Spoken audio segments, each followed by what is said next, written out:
Baik, kita Ya. lanjut dulu kepada Pak Ian Anavia, Ketua Umum Asita Sumbar.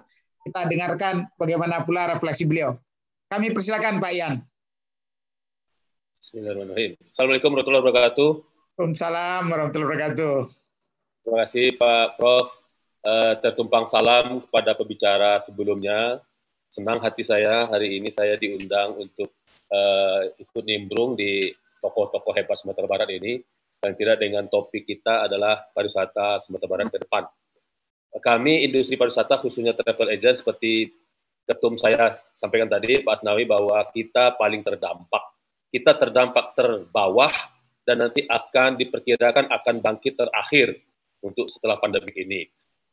Kami sedikit flashback ke belakang. Pariwisata Indonesia khususnya Sumatera Barat 2017, 2018 itu betul-betul emasnya. Saat itu betul-betul tulis lagi rame, bergairah semua bisnis yang turunan-turunan pariwisata bergairah.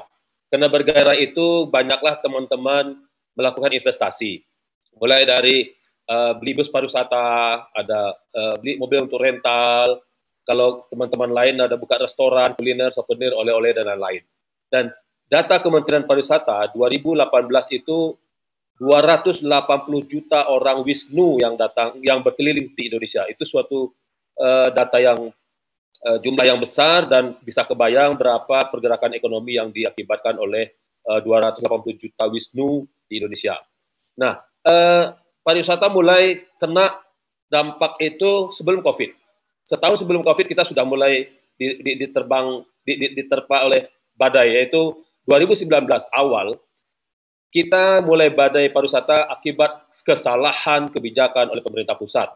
Contoh adalah mahalnya tiket penerbangan dalam negeri. Dengan tiket mahal dalam negeri, kemudian bagasi berbayar, industri travel bureau hampir kolaps. Ya, akhirnya karena 280 juta wisatawan yang Nusantara tadi tidak bergerak lagi. Datanya 2019 kalau ada data daerah yang bilang pariwisata meningkat itu bohong menurut saya. Nah, ini kenapa? Karena Wisnu tidak bergerak, Pak. Karena semua Wisnu lari ke luar negeri. Dan 2019 itu kita bisa cek data di Malaysia, itu betul-betul orang Indonesia berduyun-duyun ke Malaysia. Nah, untuk itu kita travel agent putar haluan, terpaksa harus jual outbound. Bagi kita bisnis sama aja, tapi kadang-kadang kalau secara ini kan kita maunya incoming, karena incoming itu akan berdampak ekonomi buat masyarakat kita dan negara kita. Nah, mau tidak mau daripada kita dapurnya tidak berasap, kita akhirnya jual outbound. Ya, mana ada aktivitas 2019 kita outbound, sehingganya UMKM kita menjerit karena dampak tiket yang mahal. Kita sudah berharap akhir 2019 kebijakan mulai berubah, mulai terasa bahwa UMKM kita mulai sehat-sehat, tapi di awal 2020 kita dihantam lagi badai besar, yaitu bencana COVID. Nah, badai COVID sejak kita mulai Maret sampai sekarang sudah hampir memasuki bulan ke-8, travel agent betul-betul transaksinya adalah 0 rupiah. 0 rupiah, Pak. Ada teman-teman yang buka tiket laku 3-4 hitungan jari sehari nggak nyambung. Komisi tiket puluhan ribu, nanti kalau masuk pegawai juga malah gede ongkosnya. Jadi sehingganya karyawan kita pulangkan. Namun sementara beban kita masih kita keluarkan. Nah, pada 3-4 bulan awal kita masih bayar gaji pegawai ini. 3 bulan, 4 bulan gaji pegawai kita bayar karena kasihan kan? Kasihan karena selama ini bertahun-tahun sama kita, ada yang sudah lama sekali. Kita bayar. Kemudian bulan ke-4 sampai ke-6, ke-7, ke-6 kita bayar setengah. Rata-rata bulan ke-6 nggak bayar gaji lagi. Kita diskusi sama karyawan, kita pulangkan ke rumah, kita tidak sebut PHK, tapi kita pulangkan ke rumah dengan unpaid leave. Kita suruh pulang tidak dibayar gaji. Dia juga tahu, karyawan saya monitor teman-teman se-Indonesia pun, tidak ada satupun pegawai travel agent yang komplain, yang heboh gara-gara dirumahkan. Karena dia tahu juga, masuk kantor juga tidak ada transaksi. Seperti Pak Asnawi bilang tadi, bahwa bisnis pariwisata adalah bisnis mengurus perjalanan, pergerakan orang dari suatu tempat ke tempat yang lain. Sementara sekarang orang tidak bergerak, sehingga ini tidak ada bisnis di situ. Nah, ini kondisi kita. Sementara kewajiban kita yang lain masih kita bayar adalah BPJS. BPJS Kesehatan, BPJS Tenaga Kerja, kita harus bayar, Pak. Kasihan kalau BPJS Tenaga Kerja Kesehatan memang kecil-kecil, tapi kalau dijumlahkan seluruh pegawai, lumayan. Tapi kalau kita tidak bayar, mereka tidak bisa, kalau sakit tidak bisa berobat. Mereka mau bayar sendiri tidak bisa, karena harus satu paket dari kantor. Karyawan saya sakit, dia tidak bisa bayar sendiri. akhirnya terpaksa kita harus bayar juga. Nah ini kondisinya. Sementara seperti Pak Asnawi bilang tadi, nggak ada itu leasing itu nggak ada berbantu kita. Bank-bank swasta nggak ada bantu kita. Bank pemerintah mungkin.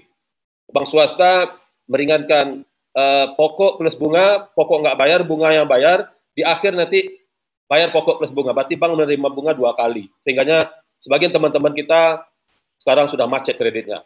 Macet kreditnya ada yang ya sembunyi-sembunyi, akhirnya nanti akan problem itu. Kemudian di sisi lain, pernah ada yang bilang bahwa Asita harus kreatif dong, bikin paket-paket menarik supaya orang datang. Saya senyum saja menjawab yang begini. Karena menurut saya, kondisi COVID adalah kita tidak masalah dengan produk. Kita tidak masalah dengan pemasaran. Permasalahannya adalah demand tidak ada. Kenapa demand tidak ada? Karena orang takut bepergian. Kenapa orang takut? Karena orang lebih memprioritaskan kesehatan. Jadi tidak ada masalah dengan turisme kita. Permasalahannya adalah orang tidak bergerak. Karena orang tidak bergerak, ya kita tidak ada transaksinya di situ. Nah, sekarang persoalannya, ya kita belum tahu COVID ini sampai kapan akan berakhir. Kemudian kami saat ini untuk mengantisipasi itu, kami melakukan bikin paket-paket menarik untuk virtual. Ada beberapa teman-teman dari Jakarta, corporate, travel agent, jual ke virtual. Besok, minggu depan, kami ke Mandai virtual. Virtual kami syuting live. Kami juga ada tari-tarian, kami juga snorkeling, kami juga jumping, kami akan melakukan atraksi di situ, tapi semua di syuting, nanti pakai drone dan lain-lain kita kirim, kita kombinasikan record dan live-nya. Ini permintaan agent menarik. Hanya virtual ini sebetulnya tidak bagus buat ekonomi, karena transaksi ekonomi sangat kecil. Karena kita tidak makan di tempat, hanya makan nanti kru beberapa orang, akhirnya di syuting, oh ini menu makanan dan lain-lain. Akhirnya virtual tidak bagus buat ekonomi masyarakat, karena tidak ada perputaran ekonomi di situ. Kemudian, what we have to do next?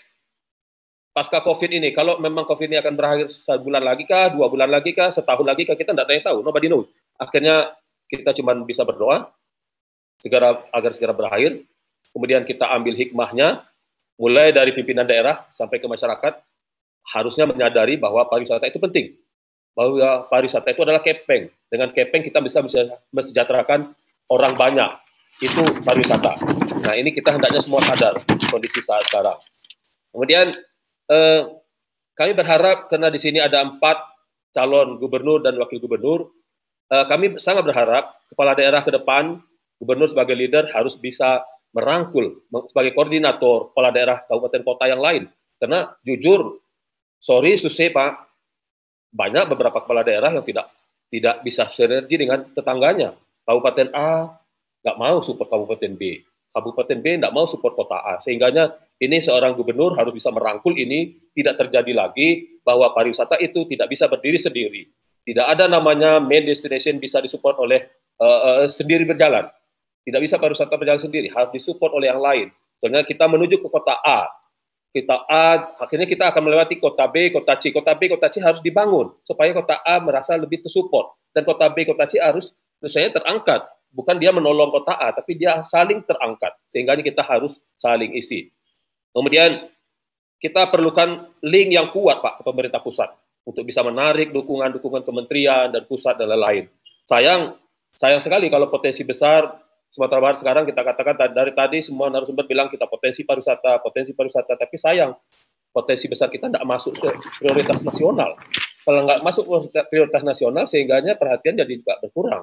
Akhirnya makin berat perjuangan kita Sumbar sendiri.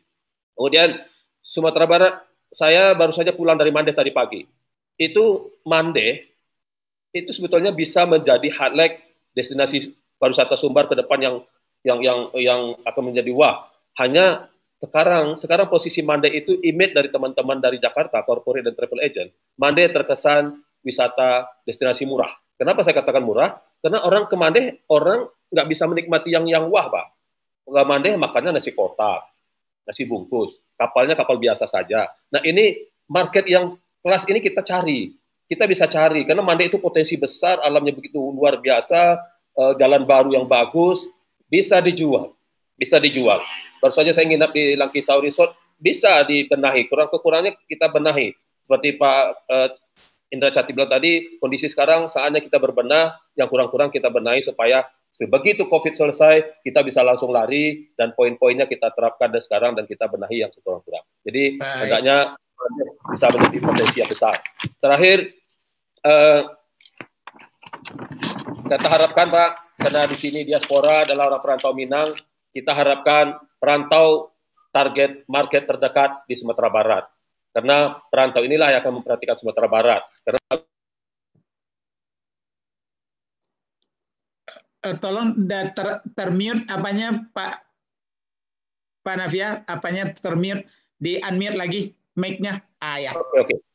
Jadi sekali lagi perantau adalah target wisatawan kita terdekat, Pak. Karena kita berharap orang-orang Jawa, orang Batak kemarin mungkin berat. Sekarang sementara begitu COVID selesai, begitu COVID. Ya ini orang bisa bergerak kalau COVID-nya end ya. Kalau COVID masih ini nggak bisa. Jadi kalau COVID end, yang paling terdekat adalah market kita perantau, kemudian jangka pendek adalah provinsi tetangga, dan mungkin juga Jakarta dan lain-lain. Kemudian jika sudah aman, disupport oleh diaspora, maka diharapkan cara salah satunya adalah orang perantau, ayo pulang kampung, ramaikan wisata dalam negeri kita, Sumatera Barat, dan masyarakat sejahtera. Penutup saya adalah, mari kita urus pariwisata, masyarakat akan sejahtera, yang mengurus masuk surga. Wabillahi taufiq wal hidayah, banyak maaf. Wassalamualaikum warahmatullahi wabarakatuh. Waalaikumsalam Pak Yan ya. Terima kasih. Jadi kepada semua perantau nih dimanapun di dunia, di Nusantara, begitu ada kesempatan pulang, kita pulang ramai-ramai ya untuk menggairahkan kembali wisata daerah kita, tapi juga menjadi pelampiasan tekanan yang kita terima selama berbulan-bulan ini.